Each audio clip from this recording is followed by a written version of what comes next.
और चलिए अब अगली खबर आपको बताते हैं। भारी बारिश और बाढ़ से चीन में हाल बेहाल है। चीन के हांगकांग की बात करें तो यहाँ पर लगातार बाढ़ से लोगों की मुश्किलें बढ़ती जा रही हैं। और मुश्किलें ऐसी कि आपको तस्वीरें दिखाएंगे तो आप हैरान हो जाएंगे। ये देखें किस तरह से लड़की इस बाढ़ के पानी में बहती हुई जा रही है। बचने की पूरी कोशिश कर रही है ये लड़की, लेकिन ये देखिए बाढ़ के पानी में किस तरह से तेज बहाव है और ये लड़की आगे बढ़ती हुई बहती हुई जा रही है। पूरी कोशिश कर रही है कि किसी तरह से ये लड़की बच जाए, लेकिन बहाव इतना तेज है और बाढ़ इतने तेज बहाव के साथ आगे बढ़ रही है कि ये लड़की शायद ही बच पाई हो, क्योंकि हांगकांग से जो तस्वीरें लगातार सामने आ रही हैं बारिश के चलते मुसीबत बनी हुई है और ये लड़की बाढ़ से बचने की पूरी कोशिश कर रही है।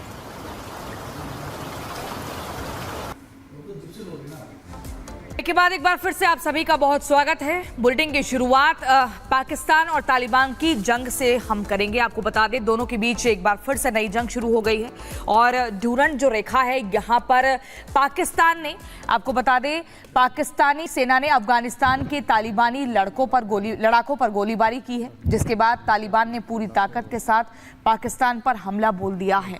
ये बड़ी जानकारी आपको दे रहे हैं। तालिबान और पाकिस्तान में बॉर्डर पर नई जंग शुरू हो गई है। दोनों देशों के ड्यूरंट रेखा पर पाकिस्तानी सेना ने अफगानिस्तान के तालिबानी लड़ाकों पर गोलीबारी की है, जिसके बाद तालिबान ने पूरी ताकत के साथ पाकिस्तान पर हमला बोल दिया है। तो देखिए धमाकों के आप आवाज सुन रहे हैं, ये लगातार फायरिंग हो रही है। दोनों ही देश एक दूसरे पर फायरिंग कर रहे हैं। एक तरफ अफगानिस्तान से तालिबानी लड़ाके तो दूसरी तरफ पाकिस्तान की ओर से फायरिंग की गई है। तो शुरुआत की गई पाकिस्तान की ओर से इस ड्यूरंट रेखा पर फायरिंग की और उसके बाद अफगानिस्तान से भी फायरिंग की गई है। लगातार एक दूसरे पर हमला करते हुए दोनों देश दिखाई दे रहे हैं और उस वक्त की ये तस्वीरें आपकी टीवी स्क्रीन पर आप देख पा रहे हैं। किस तरह से एक के बाद एक धमाके सुनाई दे रहे हैं आपको, एक के बाद एक धमाके किए जा रहे हैं तालिबान और पाकिस्तान दोनों ही तरफ से।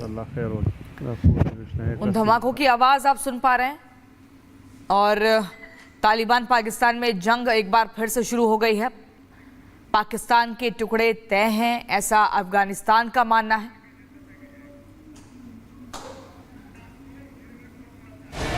ये दो तस्वीरें पाकिस्तान के भीतर उठ रही बगावत की आंधी की हैं, जिसकी तेज हवा पाकिस्तान में भूचाल ला सकती है।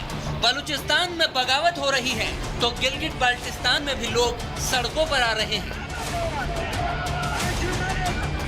गिलगिट से पाकिस्तान की सरकार और फौज के खिलाफ ये आक्रोश, ये बुलंद होती आवाज लंबे वक्त से उठ रही है। गिलगिट के अवाम जीने मरने को तैयार हैं, लेकिन पाकिस्तान की सरकार के खिलाफ ये जंग रुकने का नाम नहीं ले रही है।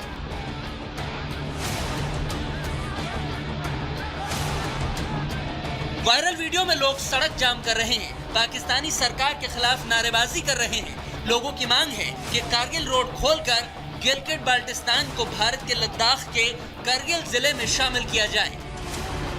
लोगों का यह भी दावा है कि पाकिस्तान हमारे साथ भेदभाव करता है, लेकिन अब जनता ने ठान लिया है कि फैसला अब पाकिस्तानी हुकूमत नहीं बल्कि आवाम करेगी।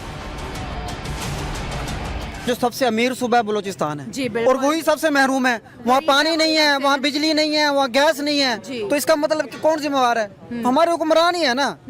पाक अधिकृत गिलगिट बाल्टिस्तान के लोगों का आरोप है कि पाकिस्तानी फौज और सरकार ने गिलगिट के लोगों को धोखा दिया है, उनका शोषण किया और अब सरकार के दमनकारी कानूनों के खिलाफ लोग उठ खड़े हुए हैं और आक्रोश की धधकती ये आग बुझने वाली नहीं है, क्योंकि गिलगिट के लोगों का आरोप है कि पाकिस्तानी सेना डेमोग्राफी बदलने के नाम पर बाहरी लोगों को यहाँ पर बसा रही है।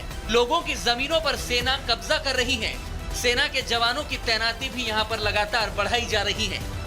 ये हालात सिर्फ गिलगिट बाल्टिस्तान नहीं बल्कि बलूचिस्तान में भी एक बड़ी टूट होती दिखाई दे रही है।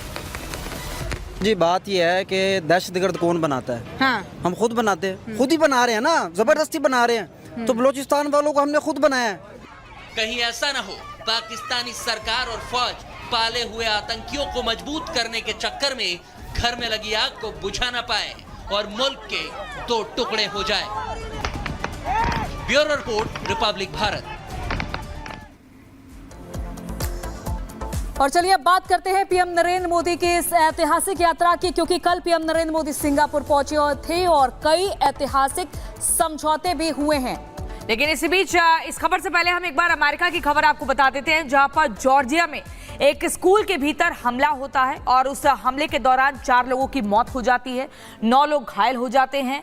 फायरिंग में आपको बता दें हमलावरों ने भागने का प्रयास भी किया, लेकिन उससे पहले उन्होंने स्कूल के भीतर, क्लास के भीतर ही जितने छात्र थे उनको बंद कर दिया। हालांकि पुलिस ने मौके से हमलावरों को धर दबोचा। अमेरिका में एक बार फिर से गोलीबारी होती है और इस गोलीबारी में दहल उठते हैं। देखिए, स्कूल में गोलीबारी की जाती है जिसकी जो बाइडेन अमेरिकी राष्ट्रपति ने निंदा की है। कमला हैरिस जो कि उपराष्ट्रपति है, उनका भी कहना है कि बख्शे नहीं जाएंगे, गलत किया गया है।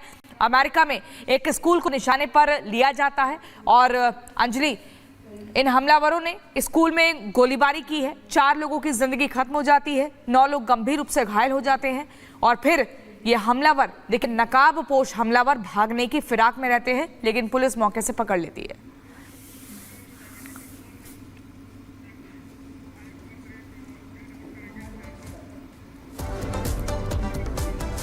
तो इसके बाद अब बात करते हैं पीएम नरेंद्र मोदी की सिंगापुर यात्रा की, क्योंकि कई ऐतिहासिक समझौते हुए हैं दोनों ही राष्ट्रों के बीच और टेक्नोलॉजी, स्वास्थ्य समेत कई ऐसे समझौते हैं जो ऐतिहासिक माने जा रहे हैं। कल पीएम नरेंद्र मोदी जब पहुंचे थे सिंगापुर, उनका स्वागत हुआ संसद में और वहां के पीएम वोंग उनसे मुलाकात करते हुए नजर आए।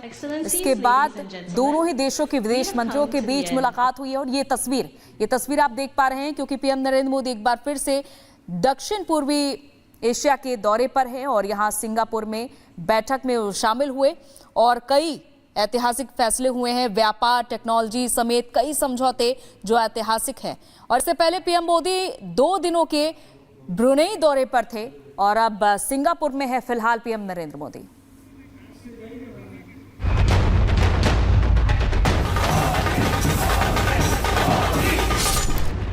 मोदी जहां भी जाते हैं बस छा जाते हैं। ब्रुनेई के बाद जब प्रधानमंत्री मोदी ने सिंगापुर में कदम रखा तो उनका कुछ यूं स्वागत हुआ। सिंगापुर के प्रधानमंत्री लॉरेंस वोंग ने मोदी का गर्मजोशी के साथ स्वागत किया और दोनों नेता गले मिले। मोदी के वेलकम के लिए कलाकार ढोल की धुन पर नाचते दिखे, तो इस दौरान पीएम मोदी ने ढोल भी बजाया। सिंगापुर में जिस होटल में मोदी ठहरे हैं उसके बाहर भारतीय समुदाय के लोगों ने भी स्वागत किया। यहां मोदी ने भारतीय महिला से राखी बंधवाई और अब प्रधानमंत्री सिंगापुर के साथ कई अहम समझौते करेंगे, जैसे कि ब्रुनेई में हुए। वहां के सुल्तान ने अपने शाही महल में मोदी के लिए डिनर रखा था, तो दोनों नेताओं ने भारत ब्रुनेई के बीच में रक्षा, शिक्षा, स्वास्थ्य, व्यापार, तकनीक जैसे अहम मुद्दों पर चर्चा की। डेलीगेशन लेवल की बैठक के बाद में भारत और ब्रुनेई के बीच में MOU भी साइन हुए। ब्रुनेई की राजधानी और चेन्नई के बीच सीधी फ्लाइट भी शुरू करने का फैसला हुआ, लेकिन इससे पाकिस्तान और चीन परेशान हो उठा। आतंकिस्तान को जरूर इससे मिर्ची लगी है। पाकिस्तान को लगता है कि मुस्लिम देशों का तो वो चौधरी है, तो कोई भी मुसलमान देश भारत से दोस्ती नहीं करेगा, परंतु यहाँ ब्रुनेई तो अच्छी खासी भारत से रिश्ते बढ़ा रहा है। 1 सेकेंड, चाइना को भी परेशानी है ब्रुनेई से, क्योंकि ब्रुनेई साउथ चाइना सी पर एक अहम लोकेशन पे है। मोदी ने अपने एक दौरे से पाक चीन को चित कर दिया। दक्षिणी चीन सागर में ड्रैगन की दादागिरी पर लगाम कस दी, तो ब्रुनेई जैसे इस्लामिक देश को भी अपना दीवाना बना दिया।